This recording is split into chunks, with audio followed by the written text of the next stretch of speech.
and I'd like to take this opportunity to vent my frustrations.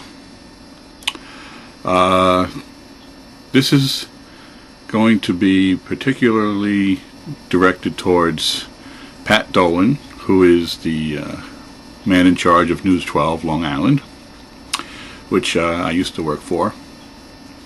So, here goes. Dear Pat Dolan, I hope you're watching. Maybe you actually are. It's very hard to get a hold of you. But you may or may not know me. But I've had the privilege of working for News 12 from the day it started until 1991.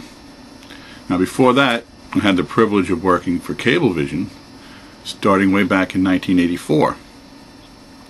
First over at Studio 14, the On Cablevision program guide, and then at your former Floral Park facility, that was for Rainbow. And I really doubt my TV career would have been as successful as it has been. But you know, the experience I got with Cablevision and News 12 was invaluable. It really did help me with my career. And I'd also like to say I admired your work and your ability to look at matters objectively, you know, with an open mind. You decided once to ban American lapel pins to protect the integrity of News 12, and I think that took a lot of guts. And unfortunately, it was misunderstood by the general public as being anti-American. But I understand it was just trying to keep News 12 non-biased, and I commend you for that. Well, anyway, I'm talking to you now because of a misunderstanding that I really wish to have cleared up. It's always been my dream to work for television. My mother died in 1985 when I was 19, and I was left with nothing but two younger siblings and my job at Cablevision that paid $5 an hour. I was taught that with hard work, a person in this great country can have a good life. I did what I had to do to survive. When News 12 started, I got up at 5 o'clock in the morning to work at News 12's morning shift. Then I did production for American Movie Classics until 3 in the afternoon. And then after that, I'd drive over to Hofstra University and work at a show called Sports Nightly that was on Sports Channel, America.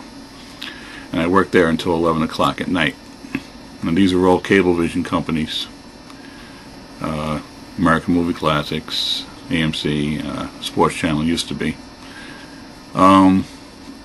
Anyway, I didn't get to bed until about midnight, and that gave me about 4 hours of sleep, and really no chance at even a social life.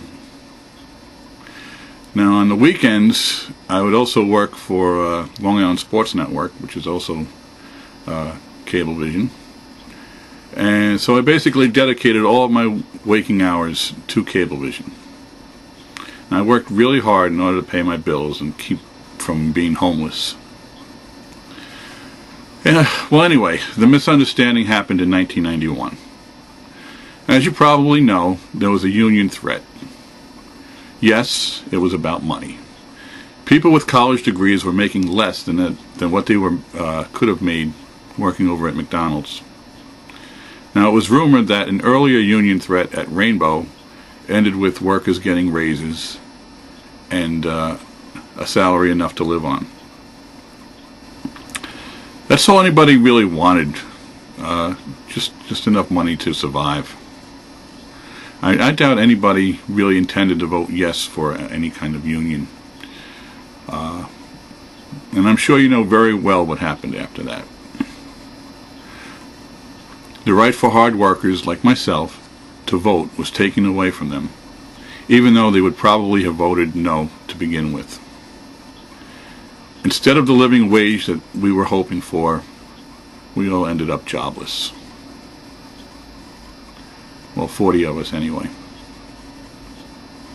So a federal judge was convinced that this whole thing wasn't union busting, because the documents that were provided that said News 12 was losing money and the layoffs were the financial reason. But then, the moment the verdict was read, News 12 expanded over to the Bronx, New Jersey, and Connecticut, and then they ended up buying things like expensive helicopters. Now, is that the typical way a bankrupt company acts? Is that what bankrupt companies do? They expand and they buy expensive toys? I don't know. To add insult to injury, a letter was sent out to the remaining Cablevision employees by Mr. Aznara, the vice president and general manager of Cablevision at the time.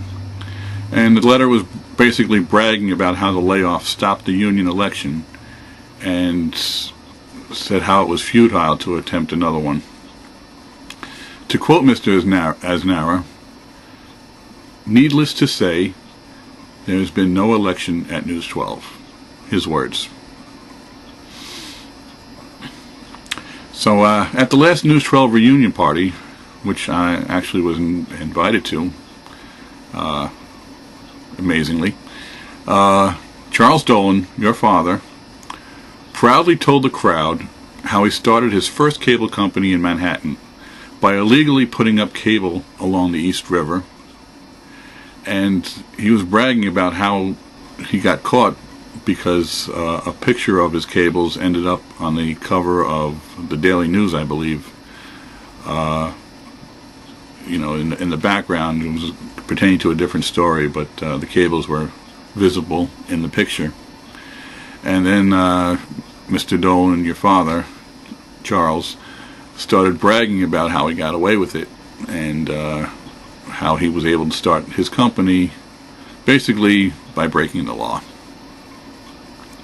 So is that what Cablevision's all about? That's what I'm asking you. Is breaking the law for their own benefit what they do? Is there no shame?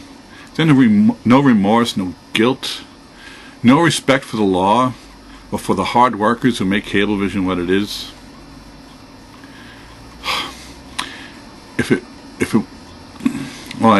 If I haven't suffered enough, Cablevision lawyers sent me threatening letters to make me take down a website that I made about this incident. Then, at my new job over at Court TV, my boss came up to me and asked me to take down that website. He said he actually got a call from Cablevision. Now, let me ask you, is there no respect for free speech? Was there really a need to track me down in order to shut me up like a bully would do? You run a news organization in this great country of ours based on the very freedoms that your company tries to take away from others. How un-American can you get? Seriously.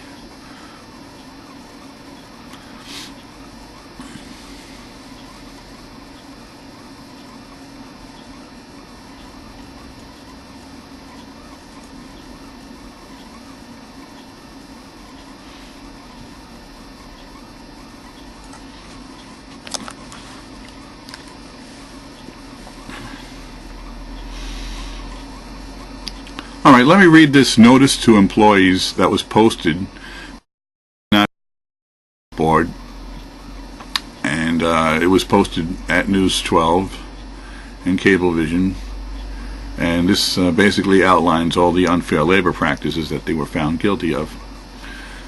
Let's see. It says the National Labor Relations Board has found that we, meaning News 12, Cablevision, violated the National Labor Relations Act and was ordered to post and abide by this notice. Now it says, we will not threaten to lay off our employees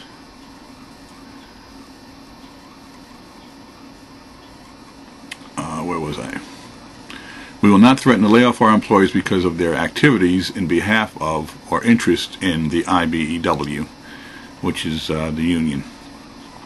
We will not interrogate our employees concerning their membership in and activities in behalf of and sympathies for the IBEW, or about the union membership, activities, and sympathies of other employees. We will not promise our employees a wage increase and other benefits if the employees reject the IBEW as their bargaining representative. We will not disparately enforce and apply a rule prohibiting the placement of union literature in employees' mailboxes while permitting the placement of non-union literature. We will not solicit employee complaints and grievances, and by doing so, pleadingly promise our employees that we would resolve their complaints and grievances at the employee's satisfaction. We will not tell our employees that we are withholding a large wage increase because of the IBEW. We will not inform our employees that it would be futile for them to select the IBEW as their bargaining representative. We will not threaten our employees with the imposition of more onerous working conditions if they selected the IBEW as their bargaining representative. We will not threaten to close the facility if the employees selected the IBEW as their representative, and we will not in any like or related manner interfere with, restrain, or coerce our employees in exercise of the rights guaranteed by Section 7 of the Act. And it was signed by a representative of News 12 and Rainbow Network Communications, Inc., subsidiaries of Rainbow Programming Holdings Corp., Rainbow Program Holdings Corp., and Cablevision Systems Corporation. And like I said before, only a week after a federal judge ordered Cablevision not to inform its employees that it would be futile for them to select the IBEW as their bargaining representative, Cablevision sent the letter from Mr. Asnara to its employees. I love the last paragraph. It says, the IBEW local charged that the layoffs were unlawful union busting. After a lengthy trial, the judge concluded in a decision we received just last week that News 12 would have taken the same action, laying off the employees, even if the absence of the union activities. Needless to say, there has been no election at News 12. I don't know. Needless to say, News 12 is a union buster. All right. I'd also like to read this letter I got from the Cablevision lawyers. Very hilarious stuff. This is actually a so-called lawyer that's supposedly one of the best. Let's see. His name is Mark A. Fowler, Fowler, and he's with Satterley, Stevens, Burke and Burke LLP, limited liability. And he sent me this letter, and it says, as you know, we are the attorneys for Cablevision Systems Corporation. We have recently reviewed your new version of your Cablevision hate page, he calls it, posted on the World Wide Web. Isn't that nice of him? He visited my website, and I hope he enjoyed it. Alright, then he says, first we note that you have included an unauthorized hyperlink from your site to Cablevision's own website. This link is likely to cause confusion or mistake among the general public, suggesting some affiliation or connection between the two sites, which, of course, there is none. Well, if it's of course, then what's the confusion? Of course. For these and other reasons. Other reasons. What other reasons are there, Mr. Fowler? The hyperlink may damage Cablevision, and we ask that you remove it. You know what? You're right, Mr. Fowler. The hyperlink is unauthorized. And since when did anyone need authorization for a hyperlink? Anyone who thinks that Cablevision would put up a hate page about themselves would probably also believe that lawyers never lie. Right? What nonsense. This is coming from a lawyer. He also says, in addition, we remind you that you are not authorized to copy or disseminate any correspondence or other documents prepared by Cablevision or its attorneys unauthorized copying of documents and posting on the World Wide Web site may violate the Copyright Act. It may? These letters aren't copyrighted. You sent them to me. They were in my mailbox. They're mine. I can do whatever I want with them. Why are you trying to threaten me, Mr. Fowler? Because you don't like what I have to say? How un-American. Alright, he also goes on to say, in addition, let's see, oh no, I read that already. Here's the next part. You now claim that the Cablevision hate page consists of pure facts.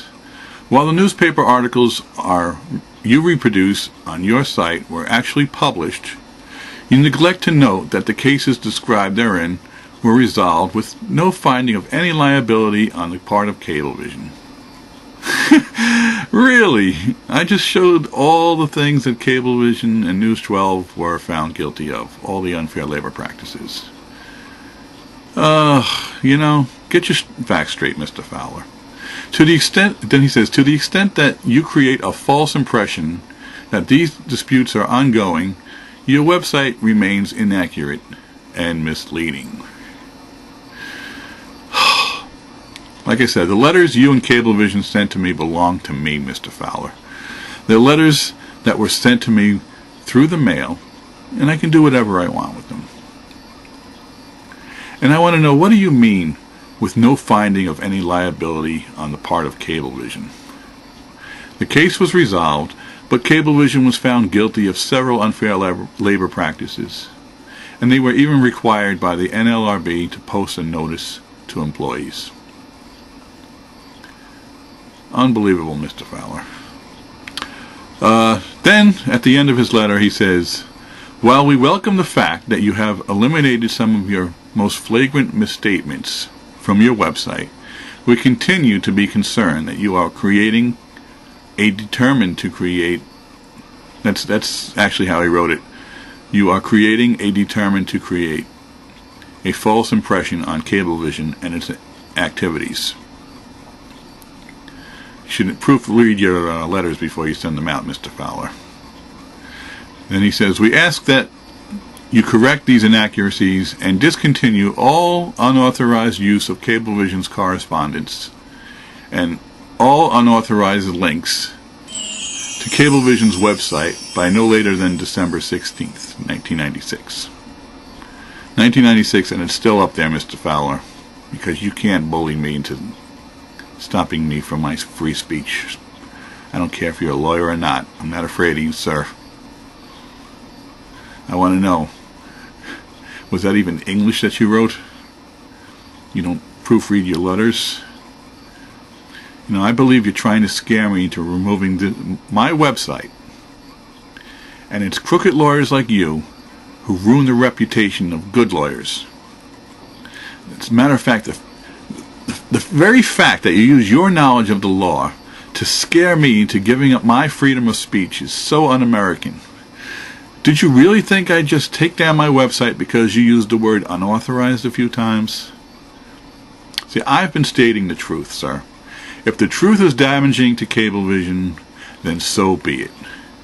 If what I'm doing is illegal, then go ahead, bring me to court. And guess what? You haven't brought me to court, because I am not breaking any laws. I am exercising my right to free speech, and if you don't like it, go ahead, try to threaten me with your words telling me I'm unauthorized to use letters and unauthorized to put up hyperlinks. What kind of nonsense is that? You don't need authorization, sir. This is a free country. Shame on you, Mr. Fowler. Shame on you. Mark A. Fowler from Satterley, Stevens, Burke and Burke, 230 Park Avenue in New York City. You should be ashamed of yourself writing such a letter. You call yourself a lawyer. Unbelievable. Unbelievable. That's what's going on in this country. Lawyers bullying people to shut them up, to scare them into stopping them from using their free speech. That's what's going on in this country. I had enough. Okay, if I have time, I just want to read a few union letters, anti-union letters. These are from Margaret Albergo. She was the Director of Administration for News 12. Let's see what, I'm going to find a juicy one for you. She sent many letters to me and other employees trying to get them to stop unions.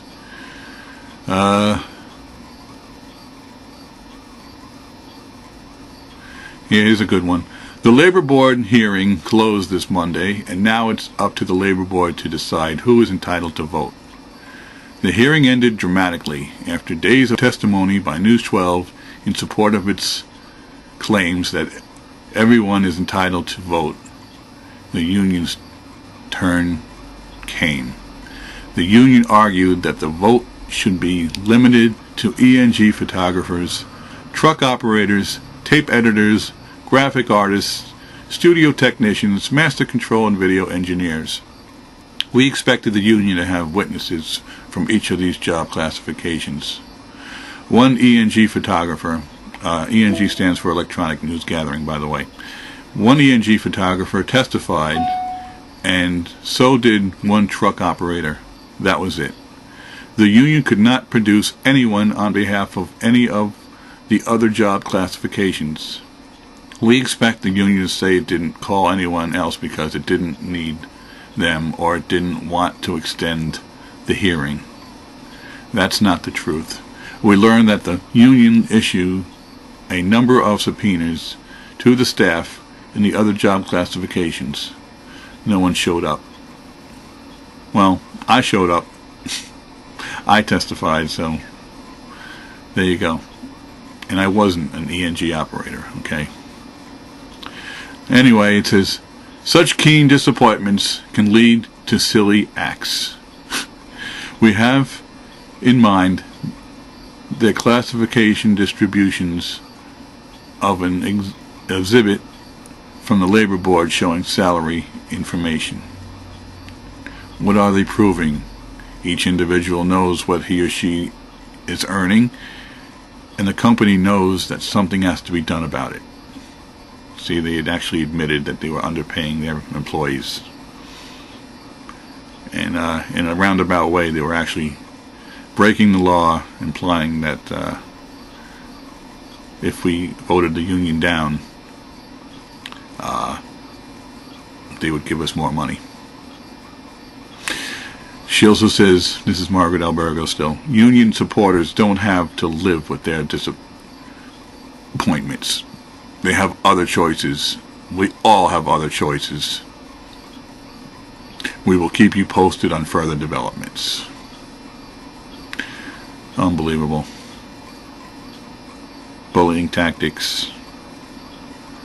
No shame at all.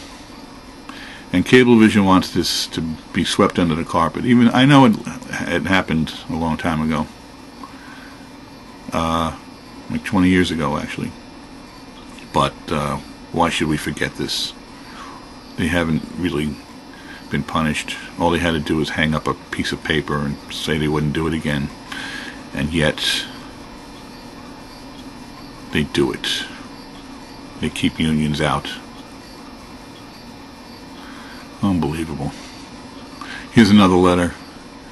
I'm not going to read the whole thing, but it says, in part, as an example, the company would violate the law if it announced a new improved wage or salary program at this time. Again, breaking the law. In a letter, they can't even dispute it. And how stupid can they get? And then this Margaret Albergo person who was hired to stop this union, and she did it by writing these illegal letters. What do? They pay her enormous amounts of money. She's a millionaire now for her good deeds of taking away other people's rights to vote for a union. No shame at all. No shame. It's disgusting. Alright. thanks for watching. If you have any comments, I'll put my phone